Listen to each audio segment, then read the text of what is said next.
The boarding. The vast emptiness of space stretched endlessly around the human cargo vessel Persistence as it drifted along the outer trade routes. Its hull bore the scars of countless voyages, patches of mismatched metal telling stories of repairs made in deep space. To most observers, it looked like easy prey. Commander Vexthor of the Zelkari Supremacy studied the vessel through his ship's sensors. His 6 eyes narrowed with satisfaction as data streams confirmed what he already suspected. The ship was alone, far from any human military patrols, and its energy signatures suggested failing shields. After 3 cycles of unsuccessful raids, his crew needed this victory. The Zelkari were known throughout this sector as the most feared raiders. Standing 8 feet tall with crystalline exoskeletons that could deflect most energy weapons, they had never failed to take a human vessel once they set their sights on it. Their philosophy was simple: the strong take from the weak, and humans, with their soft bodies and emotional attachments, were definitely weak. "Prepare the boarding pods," Vexthor commanded, his voice resonating through the bridge like grinding stone.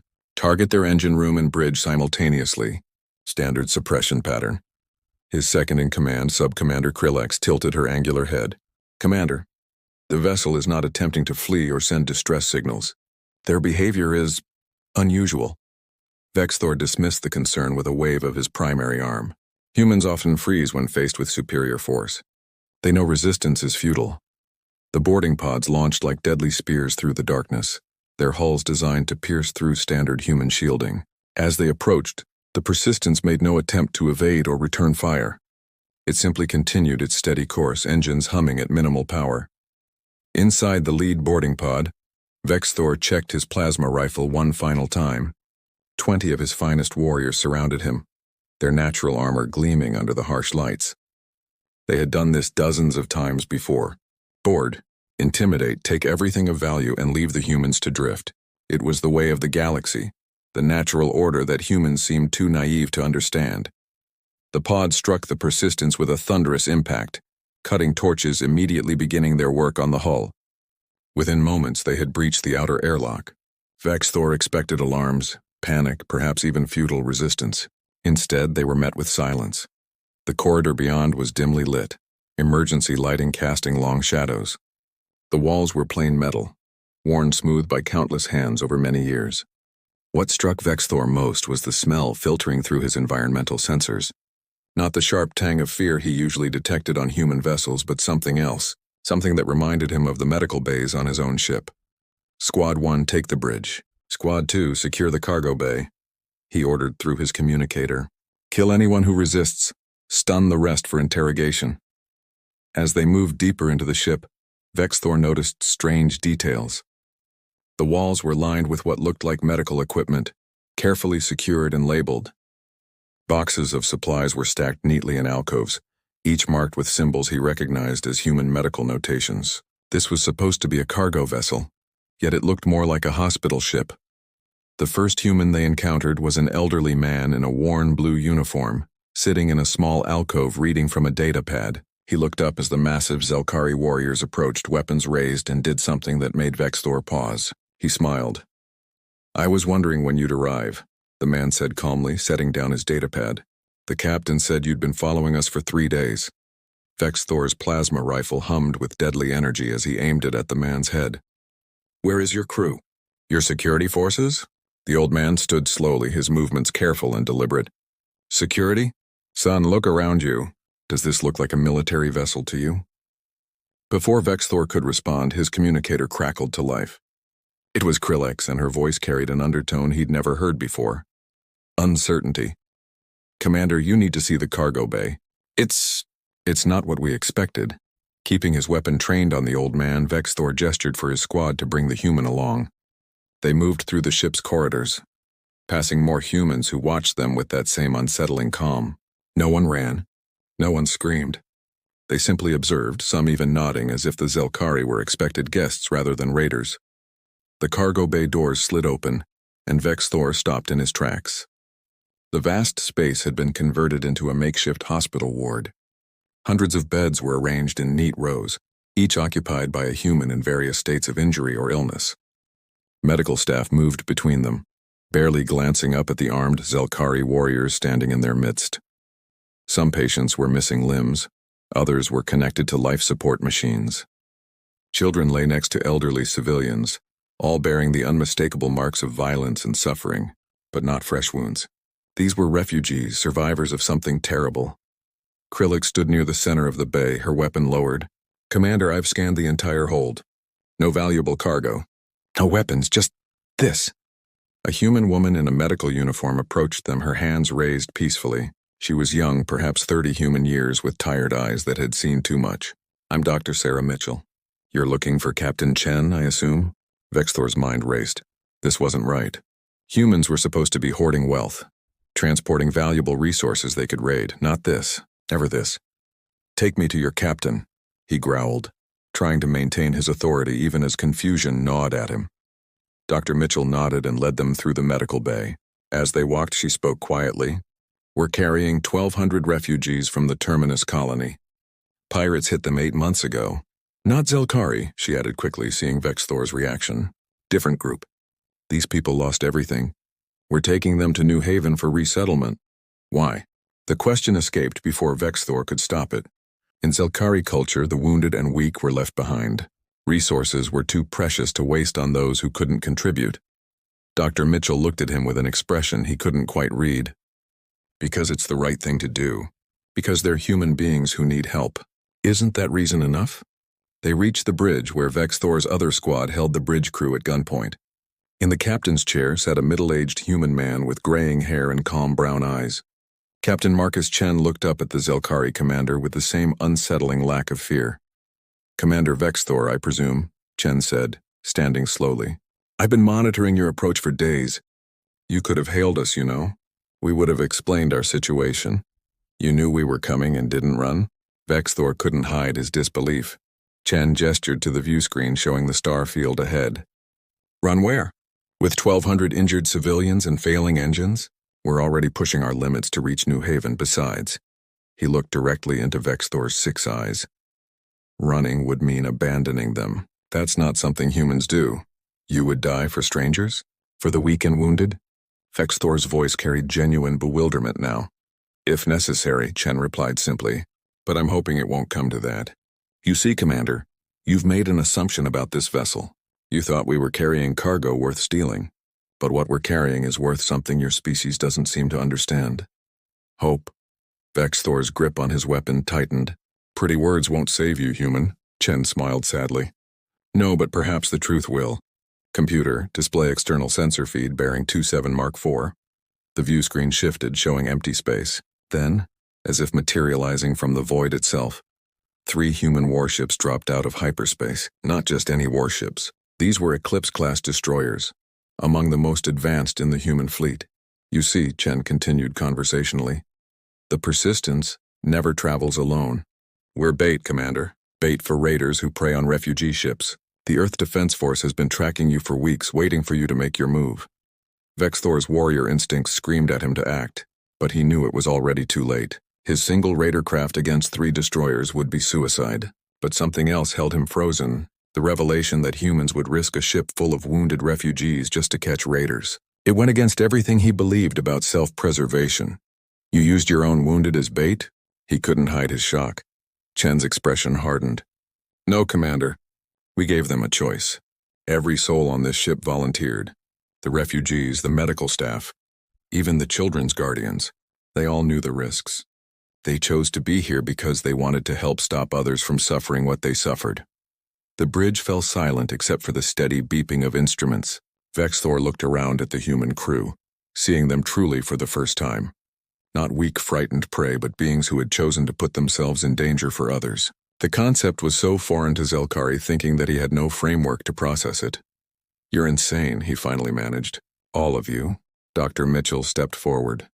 "No, Commander. We're human." The truth unveiled. The silence on the bridge of the Persistence stretched taut as Commander Vexthor stood frozen between 2 impossible choices. His warriors waited for orders, their weapons still trained on the human crew, but uncertainty rippled through their ranks. The 3 human destroyers held position, weapons powered but not yet targeting the Zelkari raider. Captain Chen broke the silence. "Commander, Before you make any decisions, there's something else you should see. Dr. Mitchell, would you escort our guests to Ward 7? Vexthor's 6 eyes narrowed. This is a trick. No trick, Chen replied evenly. Just truth. The kind of truth that your species has spent centuries avoiding. Go with the doctor. Your weapons, your ship, they'll still be here when you return. You have my word. In Zelkari culture, giving one's word meant nothing. Promises were merely tools, broken when convenient. Yet something in the human captain's steady gaze made Vexthor pause. Against every instinct, he found himself nodding to his warriors to lower their weapons slightly. Dr. Mitchell led them back through the ship's corridors, but this time took a different route. They passed through sections Vexthor hadn't seen before. The walls here were covered with images, photographs of humans in various locations. Some showed cities, others landscapes, but most were of people, families, groups, communities. Memory walls, Mitchell explained, noticing his interest. The refugees put these up. Pictures of home, of people they lost. It helps them remember why they keep going. They entered Ward 7, and immediately Vexthor understood why Chen had sent them here. This ward was different. The patients here were all young, children. Human children bearing the same marks of violence as the adults, but somehow still playing, still laughing despite their injuries. A small girl with a prosthetic leg was teaching another child a card game. A boy with burn scars covering half his face was drawing pictures. His tongue stuck out in concentration. They looked up as the massive Zelkari entered, but instead of fear, Vexthor saw curiosity. Are you the monsters? The girl with the prosthetic asked innocently. Dr. Mitchell knelt beside her. They're visitors, Emma. Remember what we talked about? Not all aliens are bad, just like not all humans are good. Emma studied Vexthor with bright green eyes. You're really tall. Does it hurt to be so tall? The question was so unexpected that Vexthor found himself answering. No, young one. It does not hurt. That's good, Emma said decisively. Hurting is not fun. I know because my leg hurt a lot before Dr. Sarah fixed it. She looked at his plasma rifle with interest. Is that for protecting people or hurting them? The question hit Vexthor like a physical blow. In 300 cycles of life, no one had ever asked him that. The weapon had always been for taking, for establishing dominance. The concept that it could be for protection had never occurred to him. Sub-Commander Krillex made a strangled sound. She was standing near a bed where a human boy, perhaps 8 years old, was offering her a drawing he had made. It was crude, but clearly showed a tall figure with multiple arms standing next to a smaller figure. Both were smiling. That's you and me being friends, the boy explained. My name is Thomas. What's yours? Krillex's voice came out as barely a whisper. I am... Krillex, that's a pretty name, Thomas said. Do you want to see my other drawings? Dr. Mitchell watched the interactions with a sad smile. These children have seen the worst the galaxy has to offer. Their colony was destroyed by raiders. Not Zelkari, she added quickly, but ones who think like you do. That might makes right. That the weak exist to serve the strong. She walked to a wall display showing medical data. 40% of these children lost their parents. 60% have permanent injuries. By every measure your culture uses, they're worthless. Drains on resources. Yet look at them, Vexthor did look. He saw children comforting each other, sharing what little they had, helping those worse off than themselves. A girl with both arms in casts was being fed by another child who himself walked with a severe limp. They were laughing at some shared joke. They're stronger than you'll ever be, Mitchell said quietly, because strength isn't about taking. It's about giving when you have nothing left to give. It's about standing up after you've been knocked down. It's about protecting others even when you can barely protect yourself. An alarm suddenly sounded through the ship. Not a battle alarm, but a medical one. Mitchell's face went pale as she checked her communicator. Ward 3, cardiac arrest. I have to go. She looked at Vexthor. Stay or go, Commander. But know that while you're deciding, we're trying to save lives. She ran from the ward, leaving the Zelkari standing among the children. Emma tugged on Vexthor's armor. Mr. Monster, do you have kids? Vexthor looked down at the small human. I have offspring, yes. Do you love them? The question was so simple, yet it cut through centuries of cultural conditioning. Did he love his offspring? In Zelkari culture, offspring were investments, trained from birth to be warriors or workers. Love was considered a weakness. I protect them, he said finally. Emma nodded sagely. That's a kind of love. My papa protected me. He's gone now, but Dr. Sarah says he loved me so much that he made sure I got on the rescue ship, even though there wasn't room for him. The words hit Vexthor like a plasma blast, a parent choosing death so their offspring could live. It went against every principle of Zelkari survival. Yet this small human child spoke of it as if it were the most natural thing in the universe. His communicator crackled. It was Chen's voice. "Commander, I'm giving you a choice. The destroyers are offering you safe passage out of the system. Take it and never raid another refugee ship, or stay and face judgment for your past crimes. You have 5 minutes to decide." Vexthor looked around the ward. Thomas was still showing Krelex his drawings, explaining each one with enthusiasm. Other children had gathered around his warriors, curious rather than frightened. One warrior, Thuvar, was carefully holding a baby while a nurse tended to its medical equipment. "Commander," Krelex said quietly in their own language, "we cannot raid this ship." "They're weak," Vexthor replied automatically, but the words sounded hollow even to him. "No," Krelex said firmly. "We are weak. We take because we're afraid to give. We destroy because we're afraid to build. Look at them, Commander. They have nothing, yet they share everything. They've lost everything, yet they still hope.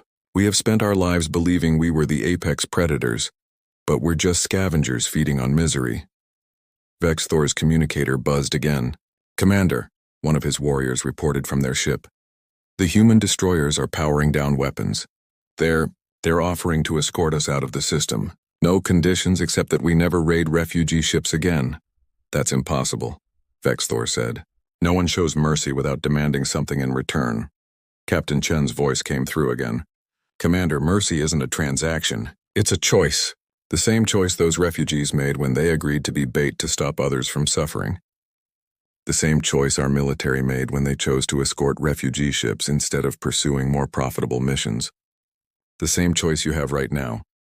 Vexthor found himself at a crossroads he never expected to face. Everything he had been taught, everything his species believed, told him to take what he could and run. But looking at Emma, at Thomas, at all these broken yet unbroken children, he saw something that shattered his worldview. They were not weak. They were the strongest beings he had ever encountered. Not because of their weapons or their ships, but because they chose compassion over cruelty, sacrifice over selfishness, hope over despair. "All warriors, return to the ship," he commanded. Several of his warriors looked relieved.